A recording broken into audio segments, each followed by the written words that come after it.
not excited about serving the Lord, not excited about coming to church, not excited about everything. And for me, being in that place where I am waiting on God to work on each one of them, to get them to a space where they are excited about the things of God, has not been easy. At each of their journeys, it's not been easy. So I've found myself in that space where I'm just thinking, I don't want to wait. And when you read a scripture that says, wait upon the Lord, no, that is not what I want to hear. I don't want. It's like, God, come through for me like yesterday. Yeah, so it's not been a very good place to find myself in, waiting to see them come fully to serve the Lord and to be excited about the things of the Lord. Yeah. And being a believer, I personally believe that there's a place of waiting well, but there's also a place of not waiting well. Hello, welcome back to the 360 Perspective podcast with me, Trisha. It is yet another episode, a fresh episode for the day as we continue with just this series on matters faith. And once again, to go through our topic of today, it is a guest who's been here before. So it's a face that you've seen before. And, you know, we talked about an interesting topic with her before. And today we'll be delving on just waiting on God and what that looks like. So to discuss that topic with me, I want to welcome my good friend, mother, mentor, prayer warrior, all that good stuff, Pastor Jemimah. Karibu sana. Thank you so much, Trisha. I appreciate it. Yeah, it's good to have you here. And I want us to talk about that topic on just waiting on God, because I believe each one of us, there's something that we are waiting on God for. And sometimes some seasons take longer than, I'd say, what the society says, you know, because really there's no particular timeline. You know, the Bible doesn't have a timeline as to when we should expect things from God or when we should expect breakthroughs or answered prayers. There's no particular timeline. But I think to some extent, there's that pressure that comes from society in terms of, you know, getting some things by a certain period of time. And when you don't get them, there's a level of frustration that comes with it. So I'd love to hear for you, have you, you know, walked that journey of waiting, you know, for something in your life? And I know all of us have. So I'd love to hear you share on that bit. Yeah, I agree with you, Trisha, that waiting is not one of those things that we want to hear. We just don't want to wait. And I think it's because of the times we are living in as human beings. We are living in an era of the microwave. I want food. 1 minute, it's done. I go to the ATM, I get my money. I want it now. You know, if I want a baby, I can also go and get a baby. I don't need to wait to get a man to get a I can actually go and just buy it and get it, you know, right now. You know, even in terms of getting babies when it's full term, I can make an appointment with the doctor and say, let's meet at 10. We don't want to go through the process of labor process and everything. So we are living in a time where I want it, I get it. I want a job. I have this amount of money. I can give it to somebody and I get. I don't want to wait. We are living in a society that doesn't celebrate waiting. And yet now biblically, there's so much of waiting. And so we find ourselves in this situation of God expects us to wait. Society does not expect us to wait because society has solutions. And we are believers living in this world where all these solutions are around. So waiting has become not a very good thing. We don't want to hear about it. And I found myself in those situations of, I can fix things, or I wish I would fix it. So for me, the way I said it in our earlier podcast is that I'm a mother of young adults. Our firstborn is 26, secondborn is 25, our lastborn is 22. And our children are born, raised in church, dedicated to the Lord. And the fact that I'm a pastor and I'm a pastor's daughter, I raised my children in the ways of the Lord. But at one point, each one of them at different seasons, they have gone through crisis of faith where they're not so excited excited about their walk with the Lord. They seem to be not excited about serving the Lord, not excited about coming to church, not excited about everything. And for me, being in that place where I am waiting on God to work on each one of them, to get them to a space where they are excited about the things of God, has not been easy. At each of their journeys, it's not been easy. So I've found myself in that space where I'm just thinking, I don't want to wait. And when you read a scripture that says, wait upon the Lord, no, that is not what I want to hear. I don't want. It's like, God, come through for me like yesterday. Yeah, so it's not been a very good place to find myself in, waiting to see them come fully to serve the Lord and to be excited about the things of the Lord. Yeah. And being a believer, I personally believe that there's a place of waiting well, but there's also a place of not waiting well, even just from there's enough biblical examples of people who waited well on God and examples of people who did not wait well on God. So before we go into that question of how do you wait well on God, I'd love to just hear your thoughts and maybe some of the examples that you can think of about, people who just never waited well on God. Because sometimes we make this whole waiting journey, sound like, it's not worth it, take matters into your own hands. And that's what we've been seeing a lot, even within the church space, of people taking matters into their own hands. But are there even consequences of you just not waiting well on God? Yeah, for me, there's a story about King Saul, a man whom God appointed, anointed to be the first king of Israel.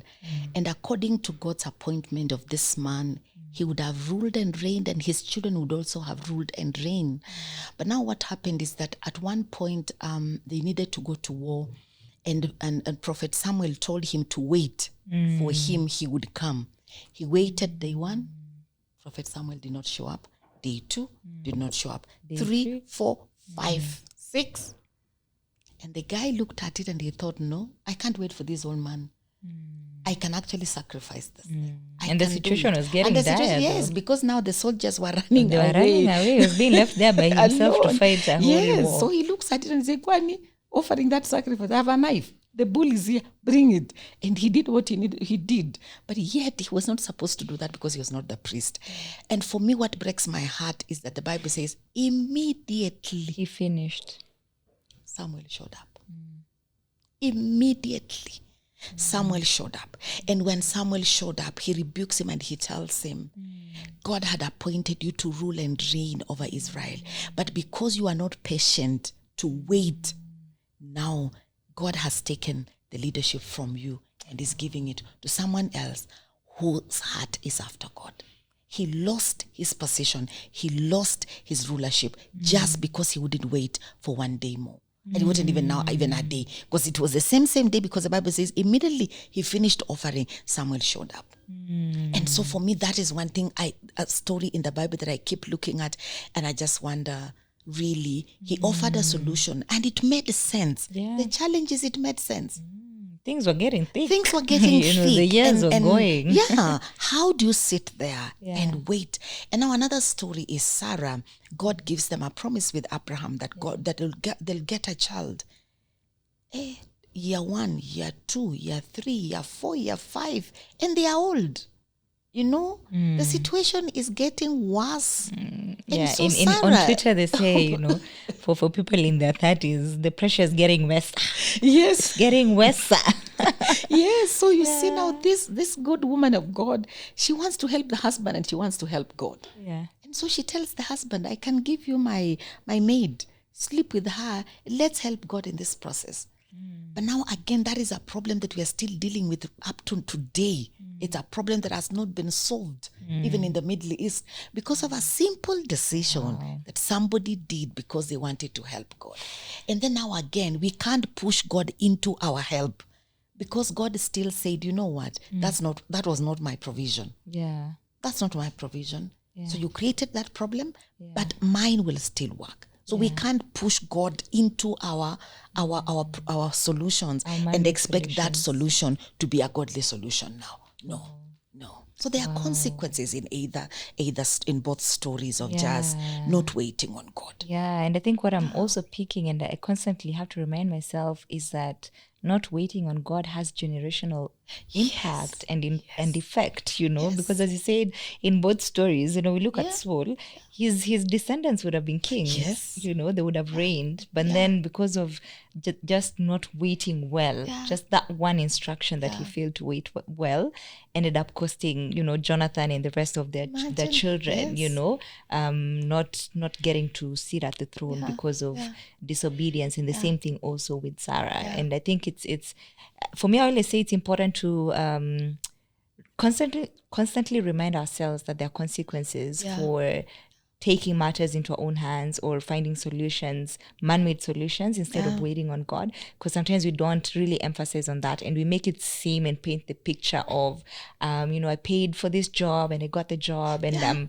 everything is okay. But genuinely, we don't tell the whole truth, In fact, we say God has answered my prayer when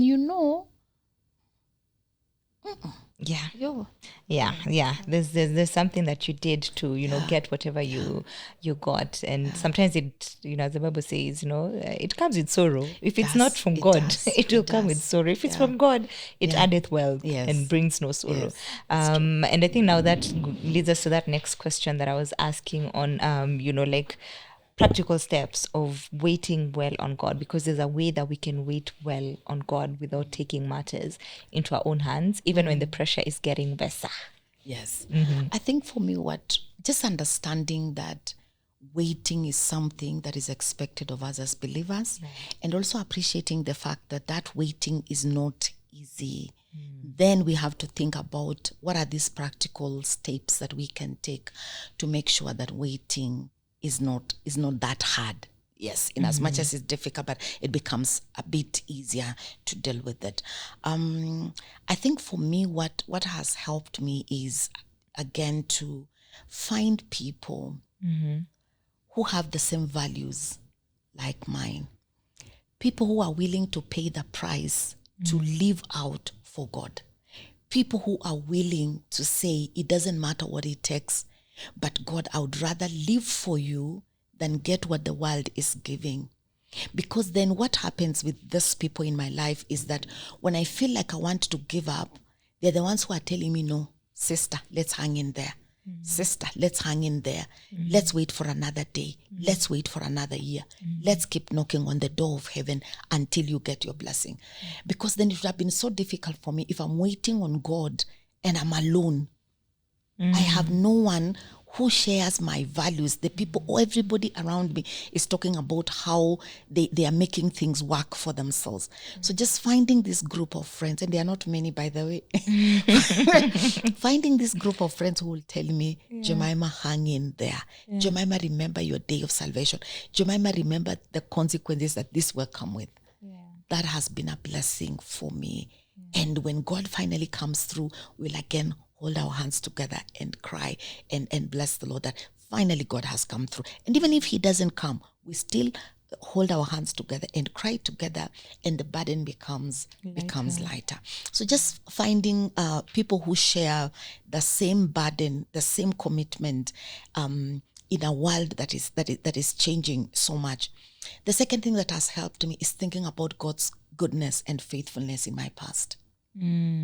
Because again, what waiting does is that it somehow gives you selective amnesia of where you are coming from. It's like God has done nothing for you up to where you are. It's just that problem, and God has never done anything. But when God reminds you, or when you remind yourself, counting your blessing, naming it one by one, of what God has done for you in the past, it helps you to trust God. It helps you to wait an extra day, because if God did that for me, he can do it today. If God saw me through that situation, he can see me through today. But also, when we count our blessings, for example, there are things that we take for granted that when we count our blessings, we don't. For example, the breath of life in our lungs. It looks such a common blessing. It's not even a blessing. It looks like I'm just supposed to be alive. until you lose a close relative or a close friend. Yeah. And then you realize, oh my God, I may not have a husband, but if I have the breath of life and I'm not on a support machine somewhere, God has given me a blessing. Because what is marriage without life? What is a big car without life? What is a big position without life? But you have life. And so when we count our blessings and consider what God has done in our past, it helps us to wait. It just helps us to wait, because then it puts a smile on our faces, because you're thinking, anyway, yeah, God, in 2000, I remember you doing that. I remember you healing my baby. So God, if you healed my baby, you can save him. God, even the fact that I got this baby in the first place, you can save him, because there are women who are crying for children and who have not got children. So if God gave me a child and now the child is not serving the Lord, I can count on God and say, God, you who gave me the child, you can actually save this child. So just looking back at God's faithfulness and what he has done in our lives, it gives us the grace to be able to just look at, be able to trust him and wait. Wait with grace. The other thing that has helped me to wait is to serve.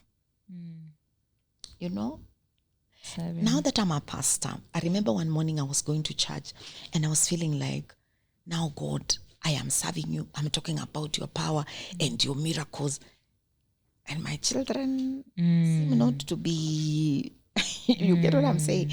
And I remember God just challenging me and asking me this question. So am I God when your children turn out right and I stop being God when they don't? And I was driving to church to go and preach that morning, and I felt like, yeah, that's a good question, God. That's a good question. And it was like, I want you to go there and preach because I am God, and preach like everything in your life is working right, because your circumstances will not determine who I am, but I change circumstances. And so going to that pulpit and preaching, and that day God had mercy, people gave their lives to Christ. It was like, yeah, this one is not working, but this one has worked. I can wait on you to do that. So serving God helped me wait better, because then God was still moving in other departments in as much as that department was not working. But anyway, finally, when God even touched my children, I had experienced God because I kept serving him. I kept showing up. And so I wasn't bored sitting there like my life has stopped because God hasn't come through in this area. And I developed myself also. I continued to do what I needed to do. If I needed to do a course that would make me a better person as a preacher, I continued to do it as I waited for God to come and do what he alone could do. So my life did not stop because I was waiting on God. No. Yeah. Wow. Yeah. And you mentioned about just who you surround yourself with, friends who encourage you, inspire you, who pray for you. But I have a question, just when it comes to the place of waiting, I've been in that place, and honestly, I think for me, I'm one person who ensures that my environment is not one that gives me pressure. Or rather distorts my mindset, in terms of waiting on God. I'm very protective of my environment. And just practically speaking, I know a lot of friends, a lot of ladies go through that pressure from their family members. So how do you ensure that you still create a safe environment, I may call it that way, of, when you're surrounded by family members? It could be your mother who's like giving you pressure. It could be whether it's pressure for another baby or a pressure for baby or pressure of getting married. Because honestly, I've had horrific stories of late whereby mothers are pushing their daughters into marriages that are not even healthy, marriages being pushed into even being second wives and, just crazy stories. But then how do you ensure that you maintain a healthy environment that encourages and stirs up your faith and your journey of waiting well, especially when you come from such a family, because I think for me this is a personal one, because I think even my family knows I'm very guarded and protected when it comes to that place. I'm like, we're not gonna have this conversation. I'm sorry, you know. But for somebody who doesn't know how to go through that that phase of, you know, just that pressure from environment, especially from close people, what would you have to say to such people? My heart goes out for people who find themselves in that situation, because like you yourself may not have a problem. You're willing to wait on God until God gives you your best. But then again, you love your family. You love your mom. You love your dad. You love your siblings. And when they say those words, they are concerned about it. It's just that the how is wrong. But genuinely, they are concerned about you and they desire the best for you. So my heart really goes out for people who find themselves in those situations. And I pray that somehow the Lord will strengthen you to be able to overcome that pressure and remain the person that God would want you to remain. I like the fact that you have said that you are that one person that is so guarded. So somebody can learn from you. You get what I'm saying? Like, without just giving in to the pressures of our families, we can actually look around for people who are going through what we are going through. How are you surviving? How are you fighting this battle? What can I learn from you? And there are some of us who, even some family get-togethers may not be very healthy for us. Yeah. Tough as it may sound, I have seen people who will come for a family come together. They come in the morning and they leave. Yeah. And yet they could sleep. But because they just know the discussions at night would be about, sasa kuna kamutu hapo pahali ama. So because you are guarding yourself, you come because you honor your parents. You come for the family, come together. You contribute, you love on people. If it's going to the kitchen, you cook, you do everything. But you don't overstay to also create the room for people now to start asking. Also, you can ask God to give you grace. For example, if a grandmother comes and says, okay, when are you getting married? You've taken so long. You can ask God to give you grace so that the way you answer that, you don't answer out of anger. It's just like, hey, I appreciate your concern for me, but have you been praying for me? Have you been praying for me genuinely? Because I believe if you've been praying for me, just wait. That answer that you've been waiting for, God is going to bring it. Or God would give you wisdom in the way you answer.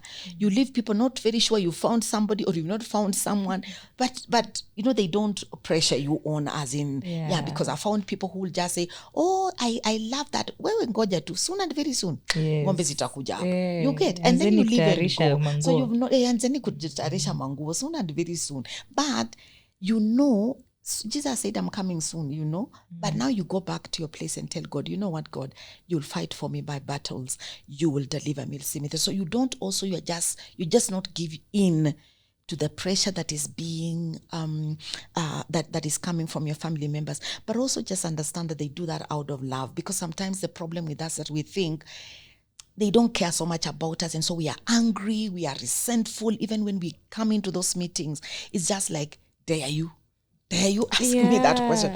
You know what I'm made of. And yet people are just, genuinely people are just concerned. And but I think God will give us grace on how do we make sure that it doesn't get into us. But also we need to understand that we will not control what people will say, but we will choose what will affect us. You can't control people's opinions. You can't. But you'll choose what affects you.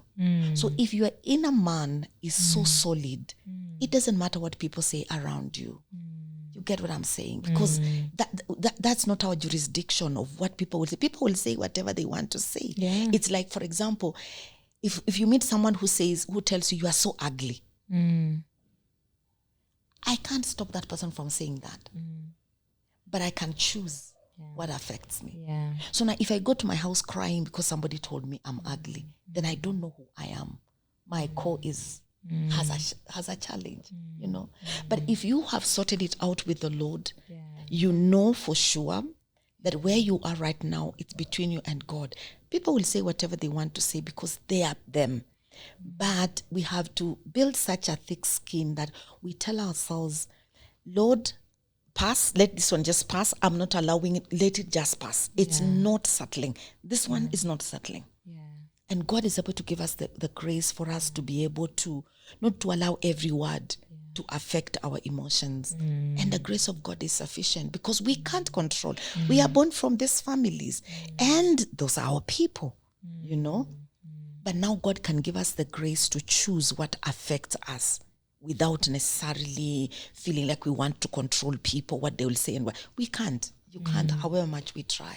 Wow, and I mean that's tough. I think for me, I normally say let's be a bit more sensitive with people in their journeys because I mean sometimes it could be even just. I think for me, my heart normally goes out, especially to women who are waiting on God for the fruit of the womb, you know, and maybe because it's not that they don't want children, they have just complicated situations around them that can't. That's rather hindering the process and the journey of conceiving. But then that's unbeknownst to a lot of people. So that pressure of so another child or the first child, and you have no idea what they're going through and what journey they're going through. So I think for me, I normally say you don't know people's journey and battles, so be a bit more gentle.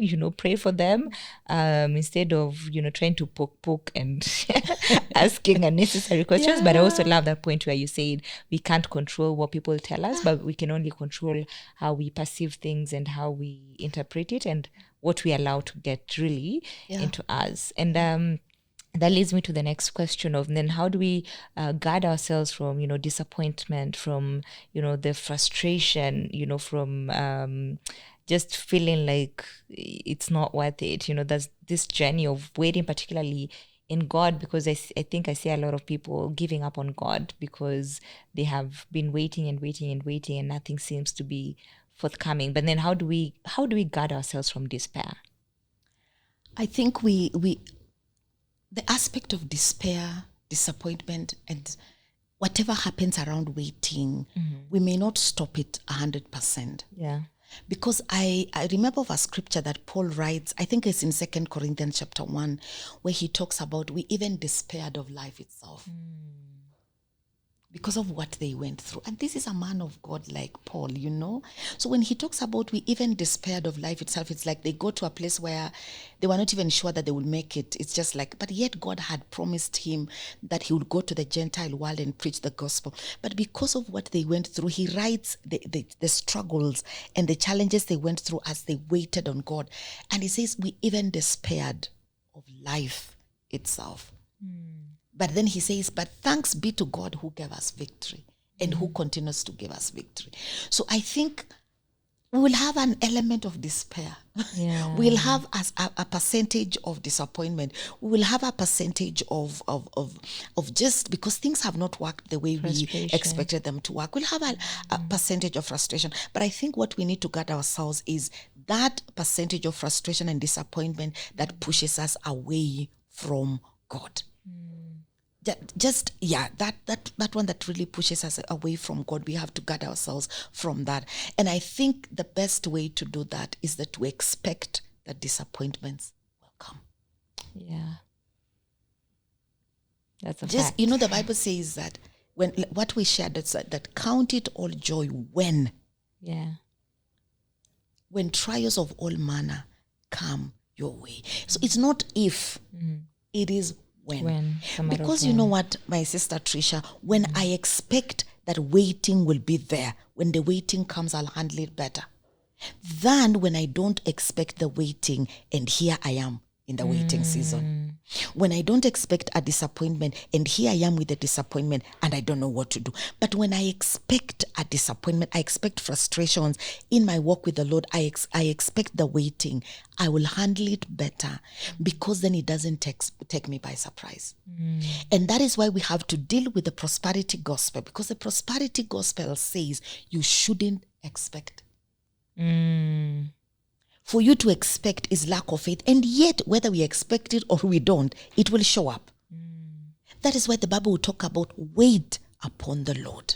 And that is why the Bible would say those who wait upon the Lord will renew their strength. The Bible would not be talking about things like waiting if the Bible doesn't know we will wait. So it is given we will wait. So if we expect that we will wait, and your waiting could be for a spouse. My waiting could be for a child. For somebody else could be for a job. But all of us in one way or the other will find ourselves in that place of waiting. So if we expect that waiting will happen to us, we will handle it better. What does that mean? You'll be prayed up before your season of waiting. Because I know it will somehow, somewhere. So I'm praying already and telling God, God, I may not want to wait, but just in case you get me into that season of waiting, then give me the grace to wait and wait well. And then again, it doesn't take me by surprise. And I'm wondering, why am I waiting and I'm born again? Why am I waiting and I'm paying my tithe? Why am I waiting and I love my husband? Why am I waiting and I love the Lord of the world? And that the grace of God is sufficient. So expecting that those moments will come will help us to handle those times better. The other thing for me, what I would say is that, again, we need support groups.